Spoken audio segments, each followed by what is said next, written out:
অনেকে বলে কচু শাক খেলে গাল কুটায় বা কচু শাক কাটলে হাত কালো হয়ে যায়।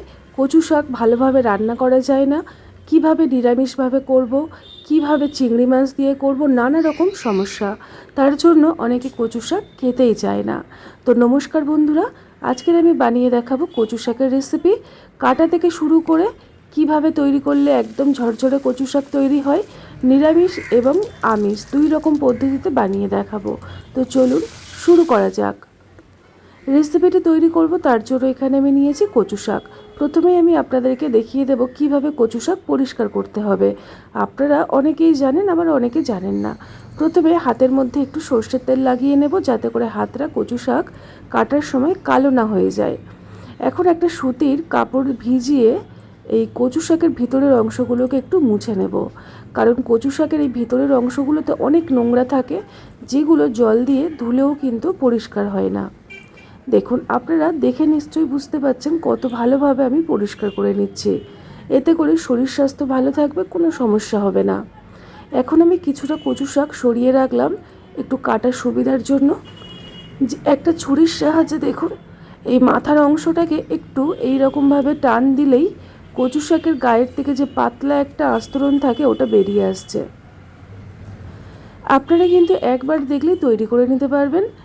এখন এই কচু শাকগুলোকে ছোট ছোট করে কেটে নেব, কেননা এত লম্বা থাকা অবস্থায় কিন্তু রান্না করা অসুবিধা হবে। এই দেখুন, একটু ছোট ছোট করে আমি কেটে কচু শাকগুলো রেডি করে নেব। এই রকমভাবে যদি কচু শাক তৈরি করেন, তাতে করে আপনার হাতও কালো হবে না, এবং তাছাড়া কচু শাক ভীষণ ভালো খেতে হয়। দেখুন, আরও একটা আমি আপনাদের সামনে কেটে দেখিয়ে দিচ্ছি। ছোট্ট জায়গা রাখার অসুবিধা, সেই কারণে কচু শাকগুলো এদিক ওদিক পড়ে যাচ্ছে, সেগুলো আমি তুলে গুছিয়ে নেব। তো বন্ধুরা, দেখলেন কত সহজে আজকের কচু শাকটা আমি আপনাদেরকে কেটে দেখালাম। এইভাবে আপনারা কেটে রেডি করে নিতে পারেন। আমিও একই রকম পদ্ধতিতে কচু শাকগুলো কেটে ধুয়ে একটা জল ঝরার পাত্রের মধ্যে নিয়ে চলে এলাম। দেখুন কত পরিষ্কার করে কেটে নিয়েছি। এখন কচু শাকগুলোকে জলে একটু আমি সিদ্ধ করে নেব, যাতে করে কচু শাকের মধ্যে যে গলা চুলকানোর একটা ব্যাপার থাকে সেটা কমে যাবে। কচু শাক আমাদের শরীরের পক্ষে ভীষণ উপকার দেয়। শরীরের মধ্যে রক্তপ্রবাহ ঠিক করে, যাদের শরীরে রক্তের কম তারা কিন্তু কচু শাক, এবং প্রচুর পরিমাণে আয়রন থাকে, সেই জন্য গর্ভবতী মহিলাদের জন্য কচু শাক ভীষণ উপকার। এখন অল্প একটু লবণ জলের মধ্যে কচু শাকটাকে সিদ্ধ হওয়ার জন্য রেখে দিলাম। যতক্ষণে কচু শাকটা সিদ্ধ হচ্ছে একটা মশলা তৈরি করব। একটা মিক্সার জার নিয়েছি, তার মধ্যে 2 চামচ সাদা সর্ষে, 1 চামচ রাঁধুনি, 1 চামচ কালো সর্ষে, অল্প একটু লবণ দিয়ে শুকনো অবস্থায় ভালো করে গুঁড়ো করে নেব। এইভাবে গুঁড়ো হয়ে গেলে তার মধ্যে আমি দিয়ে দেবো 3টে কাঁচা লঙ্কা ঝালের জন্য, আর কিছুটা নারকেল। আজকের আমি নারকেল দিয়ে যেহেতু কচু শাক রান্না করব, তাই কিছুটা নারকেল আমি বেটেও রান্না করছি। এই দেখুন, এইরকম একটা মিহি বাটা তৈরি করে নিয়েছি। এই বাটাটা আপনারা নিরামিষ ভাবে তৈরি করলেও দিতে পারেন, বা আমিষভাবেও, 2 রকমভাবে ব্যবহার করতে পারবেন। যতক্ষণে মশলাটা রেডি করছিলাম, মোটামুটি 6 থেকে 7 মিনিট দেখুন এদিকে কচু শাকটাও খুব ভালোভাবে সিদ্ধ করে নিয়েছি। আপনারা একটু ভালো করে লক্ষ্য করুন, এই দেখুন কচু শাকের থেকে যে জলটা বেরোবে ওটা লালচে, আর এই জলটাই কিন্তু আমাদের গলা চুলকায়। তো সেই কারণে চেষ্টা করবেন একটু কচু শাকটাকে ভালোভাবে সিদ্ধ করে নিয়ে জল ছড়িয়ে নেওয়ার। এখন একটা জল ঝরার পাত্রের মধ্যে কচু শাকগুলোকে আমি নিয়েছি, সমস্ত জলই প্রায় বেরিয়ে গেছে। তবে এইভাবে হাতের সাহায্যে একটু চাপ দিয়ে দিয়ে এক্সট্রা যে জলগুলো আছে আপনারা দেখুন, জলগুলো কিন্তু বের করে নিতে হবে, না হলে রান্না করার সময় অনেকটা সময় লেগে যাবে কচু শাকটাকে একদম কমপ্লিটভাবে রান্না করতে। একটা কড়াইয়ের মধ্যে কিছুটা সর্ষের তেল গরম করে নিলাম, দিয়ে দিচ্ছি 2টো তেজপাতা, 2টো শুকনো লঙ্কা, আর দিয়ে দেবো অল্প একটু রাঁধুনি। রাঁধুনিটা অবশ্যই করে কচু শাকে ব্যবহার করবেন, এতে করে কিছু না দিলেও কিন্তু আপনার কচু শাক ভীষণ টেস্টি হবে। আর দিয়ে দিলাম অল্প একটু 5 ফোড়ন। ফোড়নটাকে একটু ভালো করে কয়েক সেকেন্ড ভেজে নিয়ে দিয়ে দেবো 1 মুঠো কাঁচা ছোলা। ছোলাটাকে আমি সকালেই ভিজিয়ে রেখেছিলাম, আর এখন দুপুরে কচু শাক রান্না করছি। মোটামুটি 3 থেকে 4 ঘন্টা ভিজে নিলেই কিন্তু হয়ে যাবে। ছোলাটাকে একটু ভালো করে নরম করে ভেজে নিতে হবে, যাতে রান্না করার সময় একটু শক্ত শক্ত ভাবটা যেন না লাগে।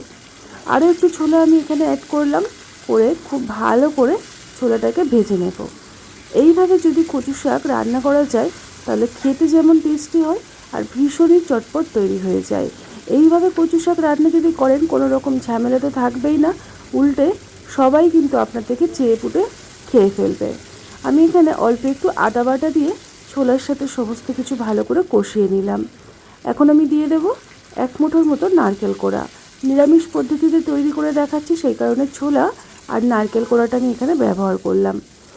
খুব ভালো করে নারকেলটা একটু তেলের মধ্যে ভেজে নেব, তাহলে দেখবেন নারকেল ভাজার গন্ধটা পাওয়া যাবে আর খেতেও কিন্তু দুর্দান্ত হয়। এখন আমি এখানে দিয়ে দিচ্ছি আগের থেকে সিদ্ধ করে জল ছড়িয়ে রাখা কচু শাক। অর্ধেকটা কচু শাক আমি নিরামিষভাবে তৈরি করব আর অর্ধেকটা আমিষভাবে তৈরি করব।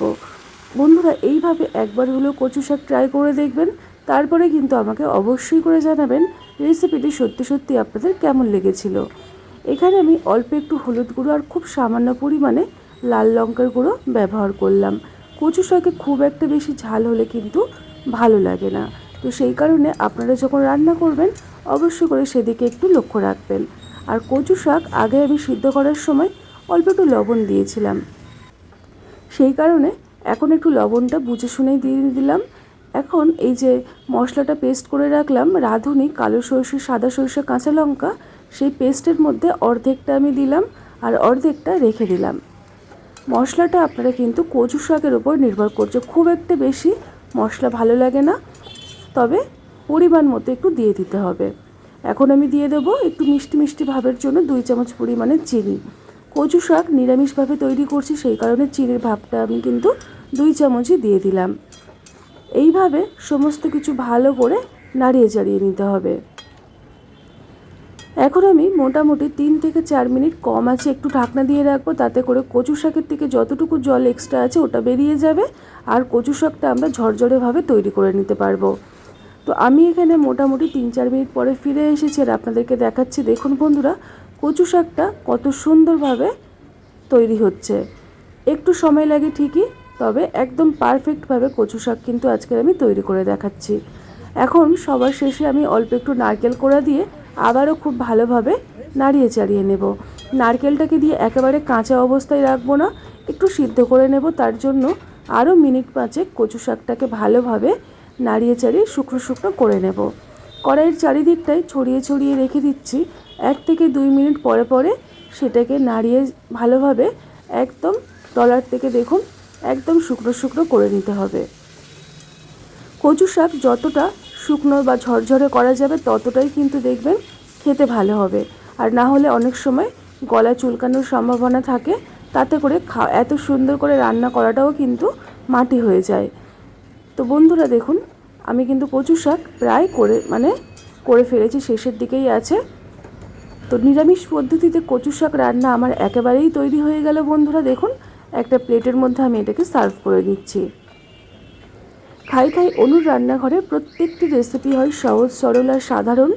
এই রকমই ঘরোয়া রেসিপি পাওয়ার জন্য চ্যানেলটিকে সাবস্ক্রাইব করে নিতে পারেন আর নোটিফিকেশানে অল বাটনটি প্রেস করে দেবেন, তাহলে এখনও পর্যন্ত আমার যত রকমের ভিডিও আছে সেগুলো সবার প্রথমে আপনাদের কাছে পৌঁছে যাবে। এই দেখুন, এখন তৈরি করব আমিষ পদ্ধতিতে। কড়াইতে সরষের তেল গরম করে তেজপাতা ফোড়নে দিলাম, আর দিয়ে দেব 2টো শুকনো লঙ্কা, আর দিয়ে দেব 1 চামচ পরিমাণে রাঁধুনি। আমিষ পদ্ধতিতে তৈরি করার সময় আমি কোনো রকম 5 ফোড়নের ব্যবহার করছি না। আগের থেকে লবণ আর হলুদ মাখিয়ে রেখেছিলাম কিছুটা চিংড়ি মাছ, সেটাকে তেলের মধ্যে 1 থেকে 1.5 মিনিট ভেজে নেব। খুব বেশি ভাজবো না, তাহলে চিংড়ি মাছটা শক্ত হয়ে যাবে। এখন দিয়ে দিলাম 1 চামচ পরিমাণে আদা বাটা, দিয়ে চিংড়ি মাছটাকে একটু কষিয়ে নিচ্ছি। তারপরে দিয়ে দেব খুব সামান্য পরিমাণে হলুদ গুঁড়ো আর লাল লঙ্কার গুঁড়ো, দিয়ে এটাকে খুব ভালো করে কষিয়ে নেব। কচু শাকের জিরে গুঁড়ো, ধনিয়া গুঁড়ো এই সমস্ত মশলা একদমই চলে না, গরম মশলা তো একদমই নয়। আর আগের থেকে যে পেস্টটা রেডি করে রাখলাম চিংড়ি মাছের সাথে একটু কষিয়ে নেব। এইভাবে কচু শাক যদি রান্না করেন তাহলে স্বাদ তো মুখে লেগে থাকবেই। এইভাবে কচু শাক রান্না করলে গরম গরম ভাত দিয়ে আর কোনো কিছুরই প্রয়োজন পড়বে না। এইভাবে কচু শাক রান্না করলে গলা তো একটুও চুলকাবে না, উল্টে যারা খায় না তারাও আঙুল চেটে পুটে খেয়ে নেবে। এখন কচু শাকের সাথে সমস্ত কিছু ভালো করে নাড়িয়ে চাড়িয়ে মিশিয়ে নিচ্ছি। দেখুন বন্ধুরা কতটা গাঢ় ভাব চলে এসছে। আর আমি এখানে 1 মুঠোর মতো নারকেল কোড়া ব্যবহার করলাম। চিংড়ি মাছ দিয়েও কিন্তু নারকেল কোড়া দিয়ে রান্না করা যায়। আপনারা চাইলে এর মধ্যে কাঁচা ছোলাও ব্যবহার করতে পারেন, তবে আমি আর আজকে চিংড়ি মাছের সাথে ছোলাটা অ্যাড করলাম না, শুধুমাত্র নারকেল আর চিংড়ি মাছ দিয়ে আমিষভাবে তৈরি করে নিচ্ছি। সবার শেষে আমি বন্ধুরা দেখুন চিনি দিয়ে দেবো কিছুটা পরিমাণে। কচু শাক মানেই কিন্তু দেখবেন একটু মিষ্টি ভাবটা কিন্তু থাকলে বেশ ভালো লাগে। আপনারা যখন কচু শাক রান্না করবেন এই কথাটা একটু মাথায় রেখে রান্না করবেন, দেখবেন কচু শাক আপনারাও কিন্তু দুর্দান্ত স্বাদের তৈরি করতে পারবেন। বন্ধুরা কচু শাকটা প্রায় আমার হয়ে এসেছে, একটু খুন্তির সাহায্যে ঘেঁটে দেব, দিয়ে কড়ার চারিদিকটায় ছড়িয়ে ছড়িয়ে রেখে একদম শুকিয়ে নেব। যতটা শুকনো করা যাবে কচু শাকের টেস্ট ততটাই বেড়ে যাবে। এই দেখুন আমি একটু খুন্তির সাহায্যে ঘেঁটে দেবো, তবে একেবারে ঘাঁটবো না, তাহলে কিন্তু অতটাও ভালো লাগবে না। কচু শাক একটু মানে গোটা গোটা থাকবে, একটু ঘাঁটা ঘাঁটা থাকবে, তবেই টেস্টটা ভালো আসে। আমিষ পদ্ধতিতে কচু শাক বন্ধুরা আমার একদম তৈরি হয়ে গেছে। এখন আমি একটা পাত্রের মধ্যে এটাকে সার্ভ করে নিচ্ছি। তো আজকের আমার 2 রকমভাবে কচু শাক রান্না করা একদম কমপ্লিট। রেসিপিটি একবার হলেও এইরকমভাবে আমিষ এবং নিরামিষ 2 রকমভাবে ট্রাই করে দেখবেন, আর আমাকে জানাতে কিন্তু বন্ধুরা একদম ভুলবেন না। আপনাদেরই বন্ধু অনু এই রকমই নানা রকম রেসিপি নিয়ে আবারও চলে আসবে। এখন একটা প্লেটের মধ্যে আমি একটু সার্ভ করে নিচ্ছি গরম গরম ভাত দিয়ে খাওয়ার জন্য। প্রথমে নিয়েছি চিংড়ি মাছ দিয়ে, একটু গরম আছে, এই গরম গরম মেখে খেতে জাস্ট জিভে জল এসে যায়। এই রকম কচু শাক দিয়ে 1 থালা ভাত কিন্তু আমি নিমিষেই খেয়ে ফেলতে পারবো। এই রান্নাটা থাকলে আর কোনো কিছু মাছ মাংস প্রয়োজন পড়ে না। দুর্দান্ত হয়েছে বন্ধুরা, আপনাদেরকে আমি বলে বোঝাতে পারবো না, এতটাই টেস্টি হয়েছে আমার আর কোনো কিছুর প্রয়োজন হবে না। এই দিয়েই আমি ভাতটা খেয়ে নিতে পারবো। আজকের মতো এই পর্যন্ত।